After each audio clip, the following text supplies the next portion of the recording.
Welcome, Jack Ma. Thank you. Thank you. Thank you. We've all become very cognizant of Jack and his story. And when Alibaba went public with the largest IPO in history, we knew a lot more about him. So I want to talk about his personal story. I want to talk about how many times he tried and failed and what kept him going. I want to talk about where he is today and how he got here, and where he is going and how he expects to get there. And if he gets there, what will it all mean for him and for the people that he wants to inspire? So I begin with this question, though, Jack. Why are you back at Davos? It's a long break for 7 years. I think my last trip here was year 2008. But I was coming for year 2001 for the Young Global Leader for Tomorrow. And remember, I never heard about the Davos when I came. But when I came, in the Switzerland, so many young people demonstrate. It was such a horrible thing that I asked them, why did they do it? They say, anti-globalization. And I say, why? Globalization is a great thing. Why people don't like it? And then we come all the way for 2 hours here. There's a machine gun. There's people checking. I say, oh God, is that a forum or is it a prison we're going to go? Is that? But when I joined the forum at the Young Global Leader, I was thrilled by so many ideas. For the first 3-4 years, I learned what does the globalization mean? What does the corporate citizenship mean? What about social responsibility mean? All these new ideas, and I see so many great leaders talking about leadership, and I benefit a lot. In the year 2008 and 2009, when the financial crisis came, I think it's better go back to work, because we can never win the world by talking. So go back, spend 7 years. Now I come back, I think it's time to do something return. Because I learned so much. Let's talk 12 years ago. So why I should not talking to the young global leader of today, sharing with them how we've gone through. Okay. So that was the thing. Let's start with where you are today. Just how big is Alibaba? How many people come every day? How many people come in a week? How fast is it growing? Yeah, we have over 100 million buyers visiting our site, shopping our site every day. And we created 100 million every day. We created 14 million jobs for China, directly and indirectly. And we grow from 18 people to 30,000 people, 18 people in my apartment, to now we have 4 big campus. Compared to 15 years ago, we were big, but compared to 15 years later, we're still a baby. How big will you be 15 years from now? I think 15 years ago, I told my team that in the past 15 years, we grow from nothing to this size. And 15 years later, I want people to know about Alibaba, know Taobao, because it's already everywhere.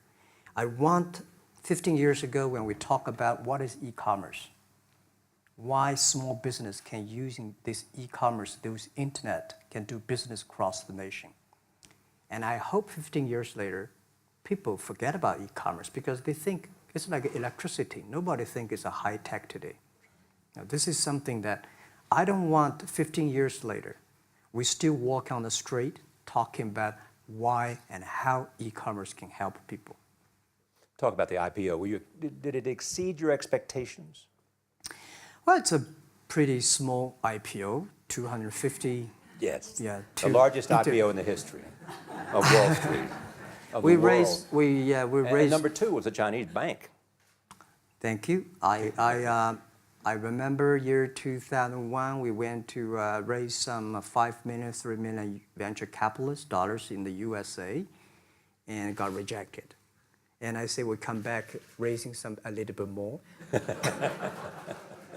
But I think what we think more about is for $25 billion, how we can spend the money efficiently, because this is not the money, this is the trust from the world, the trust from those people. They want to do better jobs to help more people. They want to have a good return. So I think gives me more pressure because when our market cap is bigger than IBM, for a certain day we're bigger than Walmart. We're one of the top 10, 15 largest market cap company in the world. I told my team and myself, is that true? We're not that good. Because years ago, people say, Alibaba model is terrible. Does not make money, have this and that, all the big bad things, because Amazon is better, eBay is better, Google is better, and there's no such model like Alibaba in the USA. So I told myself and people, we were better than people thought. But today, when we are that big size, I said, no, we are not that good as people thought. We're just a company 15 years old. Average age is 27, 28 years old, young people. We're doing something that human beings have never tried. So I want to talk about the future. Let me take you back to when you were born in Hangzhou, where the headquarters still are. Yep. And your campus is there. You don't have a loot, don't move your loot. Your headquarters roots are there. Yeah, you found it there, loot there. You grew up in the 60s. 64. Born in 64. That was the time of the Cultural Revolution. Yeah, it was the end of the Cultural Revolution. It was, well, my grandfather was a tiny landlord, was considered, after liberation, was considered to be a bad guy. So I was, I know how tough it was when I was a kid. You tried to get into 3 colleges. Mm-hmm. Each time they rejected you. No, I tried. There's examination that young people, if you want to go university, you have to take the examinations. So I failed 3 times. Failed. But a lot of fail. I failed for funny things that I failed a key primary school test for 2 times. And I failed 3 times for the middle schools. And you will never believe in Hangzhou, my city, there's only 1 middle school that lasts only 1 year. It was changed from primary school to middle school because our graduates of our school, no middle school accept us because we were too bad. Yeah. They would become a middle school. What effect did it have, though, being rejected? Well, I think we have to get used to it. We're not that good. Even today, we still have a lot of people reject us. I think when I graduated from universities, and before for 3 years, I tried to fill in the universities. So I applied jobs for 30 times, got rejected. I went for a police, they said, no, you're not good. I went to even the KFC. When KFC came to China, come to my city, 24 people went for the job. 23 people were accepted. I was the only one guy. And we went for police. 5 people, 4 of them accepted. I was the only guy that I received it. So to me, being turned down, rejected. Oh, by the way, I told you that I applied for Harvard for 10 times, rejected. I know I'll be rejected. I just don't want to say that. Yeah, sorry now. 10 times you wrote them and said, I'd like to come to Harvard. Yeah. And then I told myself, someday I should go teach there, maybe. I think that can be arranged. Richard Nixon came to Hangzhou. Yeah. And after that, tourists flooded the place. Yeah. And that's how you learned English. Yeah. I really like I don't know why, at 12, 13 years old, that time I suddenly fell in love into the language, the English. And there's no place you can learn English at that time. There's no books, English books. So I went to the Hangzhou Hotel, now called Hangzhou Shangri-La Hotel, because that was the hotel can receive the foreign visitors. So every morning for 9 years, I showed them around as a free guide, and they taught me English. And I think that changed me. Today, I'm a 100% made in China. I've never got a one-day train outside China. Yeah. And when people talk to me, say, Jack, how can you speak English like that? Why sometimes you talk like an Western guys? I think that was the 9 years. These Western tourists opened my mind because everything they told me are so different from the things I learned from the schools and from my parents. So now I have a habit. Whatever I see, whatever I read, I use my mind. Think about for 2 minutes. Is that how Ma Jun became Jack Ma? Actually, Jack, the name was given by a lady in tennis. She's a tourist. She came here and she said, came to Hangzhou. We become a pen friends. Ma Ring is so difficult to pronounce. So she said, do you have an English name? I said, don't. So can you give me an English name? She said, okay. She said, my father called it Jack. My husband called Jack. What do you think about Jack? I said, good. So I've been using that for that many years. Yeah. First visit to America, 1995? 1995, yeah. I came here for a project helping the local government to building up a highway. And you tried the internet. I tried the internet in Seattle. And in a building called the USA Bank. I don't know whether the USA Bank is still there or not, but there's a building. And my friend opened a small office, which is like only 10% bigger than this room. And there are a lot of computers in there. And he said, Jack, this is internet. I asked, what is internet? He said, search whatever you want. At that time, they used Mosaic, very slow, right? Yeah. And I said, I don't use it. I don't want to type because computer is so expensive in China. If I destroy it, yes, I cannot pay. He said, just to search it. So I searched the first word, beer. I don't know why, because it's easy to spell, baby. And I see beers from Germany, beers from USA, beers from Japan, but there's no beer from China. And I say, okay, type the second word is China. No data. Nothing.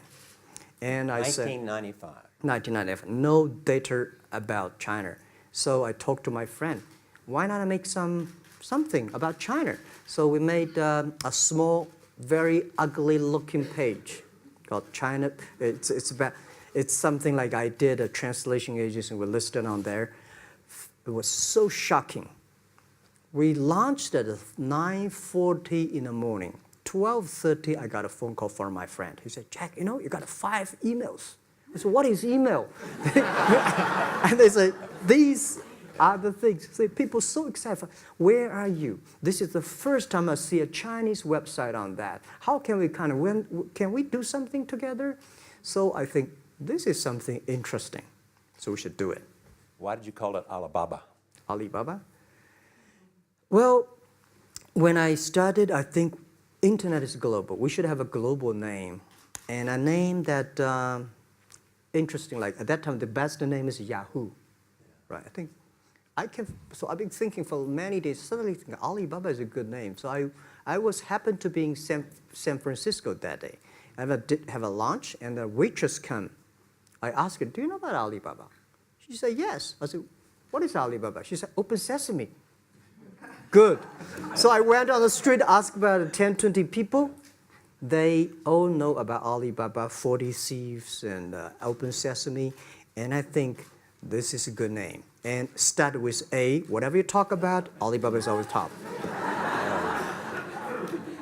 You have said before that in creating Alibaba, you had to create trust. Yep. Because people in China were used to face-to-face. Yeah. How did you create trust? I think because we started out doing business on internet. I don't know you, you don't know me. So how can you do things online unless you have trust? So for e-commerce, the most important thing was trust. I think when I first went to USA for raising money, talk to the venture capitalists, a lot of people say, oh, Jack, no. China doing business by the guanxi. How can you do business on internet? And I know that without the trust system, the credit system, it's impossible to do business. So in the past 14 years, everything we do is trying to build up the trust system, the record system. Well, Charlie, I'm so proud today when I talk to the young. Today in China and in the world, people don't trust each other. The government and people and media and everybody think, this guy's cheating. But because of e-commerce, we finish 60 million transactions every day. People don't know each other. I don't know you, I send products to you. You don't know me, you wire the money to me. And I don't know you, I give a person a package, I don't know him. He took something to cross the ocean, cross river, and send. This is the trust. We have at least 60 million trust happening every day. But you created it by creating an escrow account in the beginning. Yep. And so you keep the money until they got the product. Yeah. And then you release the money. That's true. I mean, the escrow service is about Alipay. This idea, I would love Davos, because it was a big decision. Because for first 3 years, Alibaba is just like e-marketplaces for information. What you have, what I have, we talk a lot of time, but don't do any business. Because there is no payment. I talk to the banks, no banks want to do it. Banks say, no, this thing never work. So I don't know what to do. Because if I start to launch a payment system, it's against the financial legal laws. Because you have to have a license. But if I don't do it, e-commerce will go nowhere. So then I went to Davos. I listened to a leadership discussion. Leadership is about responsibility. And after I listened to that panel, I give a call to my friends, my colleagues in my apartment, say, do it now, immediately. If something wrong, the government not happy about that, if one body has to go to the prison, Jack might go to the prison. Because it is so important for China, for the world, to build up the trust system. And if you do not do it, I said, and do not do it properly, stealing money, money wash, no trust record, I send you to the prison. So that was the thing. And people don't like it. So many people I talked to at that time for Alipay, they say, this is the stupidest idea you have ever got. But I say, I don't wear the stupid clever as long as people use it.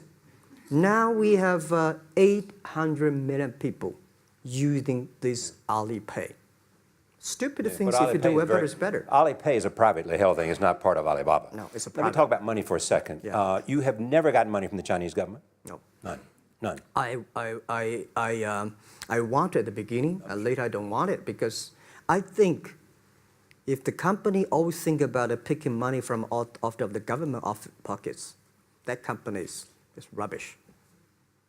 Think about how can you make money from the customers and market and then help customers succeed. That's our philosophy. No money from Chinese banks? No. I at that time I want, and now they want to give me, I don't want it. Yeah. All right. Your relationship with the government. Mm-hmm. Yeah. What's your relationship? I mean, if they didn't here's what some say, that you have existed in an environment that's not, they have restricted competition for you. And that's a pretty good thing to do for a private company. Yeah. I think the relationship with the government for us is very interesting. For the first 5 years, because I've been working as a part-time jobber for a government organization called Ministry of Foreign Trade, 1997, for 14 months. And I learned that you should never rely on government organization to do e-commerce. And I started a business. I told my people and team, in love with the government, don't marry them. Yes. Respect them. And a lot of people say, well, government officers talking about internet, the censorship and this, that, and they worry about. I think it's the opportunity, it's a responsibility talking to them, tell them how internet can help. So you tell them we create jobs. Oh yeah, I think a lot of people debate and fight against them. And in the first 12 years, anybody come to my office, I sit down talking to them, how we can help economy, how we can create jobs, why China will improve by the internet. I think because internet that time is new to any government.